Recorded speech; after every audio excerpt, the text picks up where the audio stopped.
ગુજરાતના વૈષ્ણવનો એક સંઘ ગોકુલ ગયો, ગોકુલનાથજીના દર્શન કરવા માટે.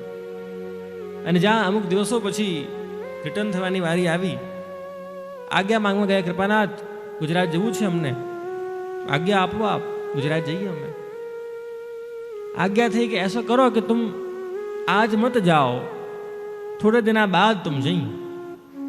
कि महाराज हमारे तो बहुत बड़े बड़े व्यवसाय हैं, काम धंधा है, हमको जाना पड़े, ऐसा है.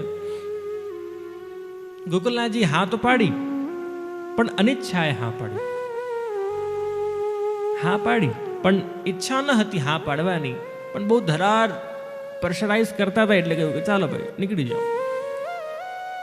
સાંજ પડી, आज समूह હતો ગોકુલમાં જ હતો. તો ગોકુલનાથજી પધાર્યા અને પૂછ્યું કે સવારે તમે કહેતા હતા કે જવું છે, તમે કેમ ગયા નહીં? કૃપાનાથ અમે જતા તો હતા, પણ માર્ગમાં એક ગધેડો આવી ગયો. અને ગધેડો બોલે તો ખબર આપણે અપશગુન મનાય, જેમ કાલી બિલાડી રસ્તો ક્રોસ કરી જાય, જૂની બધી માન્યતાઓ કે કૂતરાઓ પેલું અવાજ નિકાલે અલગ અલગ ઢંગથી રાત્રે. અમે જતા હતા પણ ગધેડો વચ્ચે આવી ગયો, માર્ગમાં આવી ગયો એટલે અમે ન ગયા.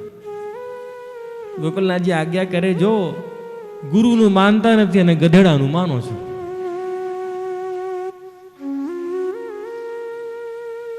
ગુરુ કહે માનવું નથી, ગધેડો કહે ન જાઓ, માની ગયા. એટલે કોના શબ્દોને કેટલું ભાર આપવું પ્રિયજનો જીવનમાં, એ પણ એક કળા છે.